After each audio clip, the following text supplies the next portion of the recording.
So hey guys, welcome back to my new blog. Radhe Radhe সবাইকে। সো আজকে হচ্ছে বিপদ তারিণী মায়ের বধ। তো তার জন্য মা তো গেছে এখন পুজো করতে। তো আর আজকে আমার গোপুসোনাদের এত কিউট লাগছে যে কি বলবো, ভীষণ কিউট লাগছে। মানে তোমরা কি দেখতে চাও? তোমাদেরকে আমি দেখাবো, ঠিক আছে, ফটোতে। তোমরা ফার্স্ট দেখেই না আমার গোপুসোনাদেরকে, কি কিউটটাই না লাগছে। তো গাইস, আজকে যেটার জন্য স্পেশালি ভিডিওটা করা সেটা হচ্ছে গাইস, তোমাদের সাথে না আমি আজকে আমার একটা মনের কথা শেয়ার করতে চাই। আর সেই মনের কথাটা কি সেটাও তোমাদেরকে বলছি। সো আমি রিসেন্টলি গাইস একটা কথা বলো, মানে জানো তো, আমি তো কারোর যখন কারোর যখন কোনো খারাপ হয়, তার যদি কখনো খারাপ কোনো ঘটনা থাকে, তখন তার খারাপ কিছু ঘটে, তখন জানো তো আমার তখনও খুব খারাপ লাগে যে এই মানুষটার সাথে এত খারাপ হচ্ছে, এটা যদি আমার সাথে ঘটতো তখন আমার কেমন লাগতো। তো এটা ভেবে না আমি কারোর ক্ষতি করার কথা কখনো ভাবতে পারি না, কখনোই ভাবতে পারি না। তো একটা মানুষ আমি তোমাদেরকে এর আগে একটা ভিডিও পোস্ট করেছিলাম না, যে আমার নিয়ে বানিয়ে বানিয়ে অনেক কিছু বলেছে, খারাপ খারাপ কিছু। তো সেটারই একটা পার্ট আমি বলতে ভুলে গেছিলাম, যে অন্যের ব্রেকআপ স্টোরি, যে তার এভাবে ব্রেকআপ হয়েছে, সেটাকে নিজে এত গাড়ির সাউন্ড আমি এত জোরে জোরে বলছি, তাও শোনাচ্ছে না, দেখতে পাচ্ছ? প্রচুর গাড়ির সাউন্ড গাইস। আমি আজকে খুব সকাল সকাল স্নান করে নিয়েছি। তো যেটা বলছিলাম, টপিকে আসি, বিনা টপিকে কথা বলতে ভালো লাগছে না। তো যেটা বলছিলাম, হ্যাঁ, অন্যের ব্রেকআপ স্টোরি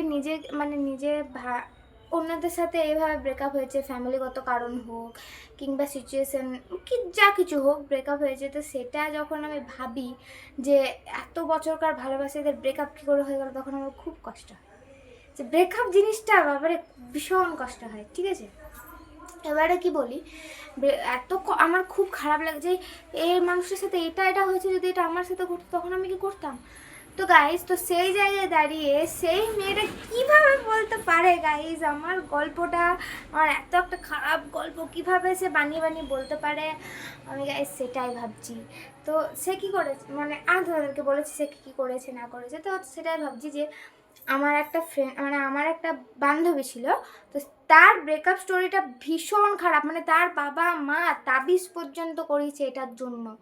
এখন আমি ওর সাথে কথাবার্তা বলি না, ঠিক আছে, কিন্তু আগে এত ভালো যে ওর সাথে আমি টিউশন যেতাম, এত কথাবার্তা হতো, বেস্টি। তো এখন আর সে বেস্টিটা নেই।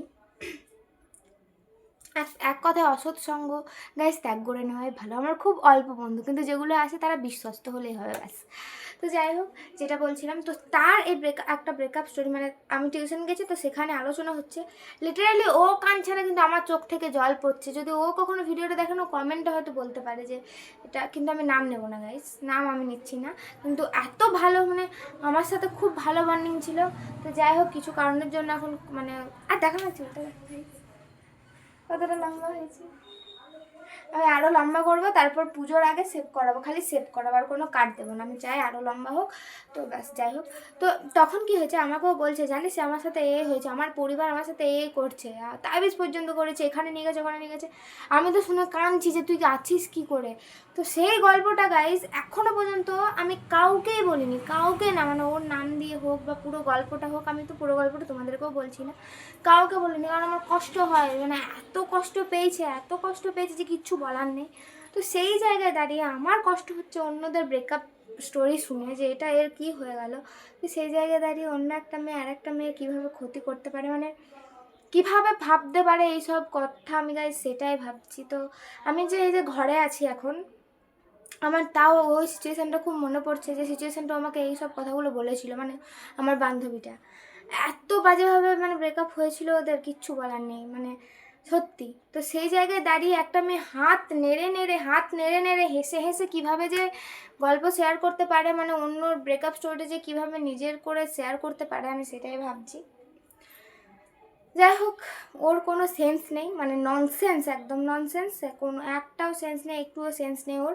তো আমি ওকে একটা কথা বলতে চাই এখানেও, যে তুই যদি আমার ভিডিওটা দেখিস না, তাহলে তুই একটু ভাব, যে আমি তো একটা মেয়ে, যদি এই ঘটনাটা আমার সাথে ঘটতো আমার কেমন লাগতো, যদি আমি তোর নিয়ে এরকম ভিডিও বানাতাম। তাই ওর নিয়ে আমি খুব খারাপ খারাপ কথা জানি, কিন্তু না আমি শেয়ার করতে চাই না। কেন জানো তো, এই যে আমি লোকের ক্ষতি করতে পারি না, ওই জন্য আমার ক্ষতি সবাই করে বসে থাকে। লোকের ক্ষতি করে আমার হবেটা কি বলো তো? আমি না, আমাকে আজও পর্যন্ত যে যা কথা বলেছে আমি পেটে দেবে রেখে দিয়েছি। আমি হুড়হুড় করে কথা বলতে পারি, ঠিক আছে, আমি সব কথা সবার সাথে শেয়ার করতে পারি, কিন্তু অন্যরা যে বিশ্বাস নিয়ে আমার সাথে কথা বলে, সেই বিশ্বাস আমি আজও পর্যন্ত ভাঙিনি গাইস। স্যালেন্ডার আজও পর্যন্ত ভাঙিনি, আজও পর্যন্ত আমার কাছে আমার কথাগুলো দাবাই আছে। তো সেটাই বলবো গাইস, একটা ওই কথাটা আমি বারবার বলতে চাই যে এটা ও ঠিক করেনি, এটাও খুব ভুল করেছে, খুব খারাপ করেছে। মানে আমি চাই ও এবার শুধরে যাক, আর যেন এরকম লোকের নিয়ে না বলে। ওভাবে আমি ওর ভিডিও দেখি, ওকে যে বলেছে তার সাথে আমার কথা হয়েছে, মানে ওকে যে ভিডিওটা করবার জন্য বলেছে তার সাথে আমি কথা বলে নিয়েছি, মানে ভাবো। তো ওভাবে আমি ভিডিও দেখি, বাট গাইজ ওই ন্যাকামো ভিডিও দেখার মতো টাইম আমার কাছে নেই। ওর ভিডিও দেখার থেকে রাধাকৃষ্ণ দেখা অনেক ভালো। আমি তো রাধাকৃষ্ণ সিরিয়ালের ভক্ত, এখনও পর্যন্ত দেখি। তো সিরিয়াল দেখা অনেক ভালো গাইজ, ওর ওই ন্যাকামো মানে ভিডিওগুলো দেখার থেকে। ন্যাকামো কেন বলি, কারণ যখন প্রথম ওর সাথে আমার কথা হয় না, তখন যখন ব্লগ স্টার্ট করে, তখন 3 না 4টে আমি ব্লগ ওর দেখেছি। এত ন্যাকা কথা বলছে, এত ন্যাকা যে আমার মনে হচ্ছে দরকার নেই বাবা, এর ভিডিওর থেকে দূরে যত থাকবো তত আমার লাইফটা ভালো হবে, গুড লাইফ পাবো আমি। তো সেটাই বলছি, প্লিজ দয়া করে তুই আর এরকম কিছু করিস না। আর করলে তুই করগে বাবা, করগে, যা ইচ্ছে করগে, আমি ছেড়ে দিচ্ছি, কিন্তু আমার মনের কথাগুলো তো আমাকে বলতে হবে বলো।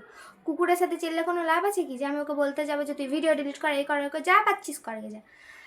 তো যাই হোক, আমার যদি গোপাল সহায় হয় গাইজ, তাহলে আমার কারোর মানে যতই যে ক্ষতি করছে করুক, হরিনাম ঠিক আছে, হরিনাম ঠিক সঙ্গ দেবে গাইজ, যে যা পারছে করুক, ঠিক আছে। তো আমি এটাই বলবো, জয় গোপাল, গোপাল পাশে থাকলে সব হবে, সব কিছু হবে, আমি নিজের লাইফে ঠিক আছে নিয়ে এগোতে পারবো।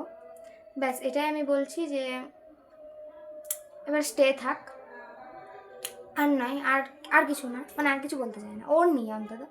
তো চলো, তাহলে আজকের ব্লগটা এখানে রাখি, দেখা হচ্ছে আবার নেক্সট কোনো একটা ব্লগে, ততক্ষণের জন্য টাটা।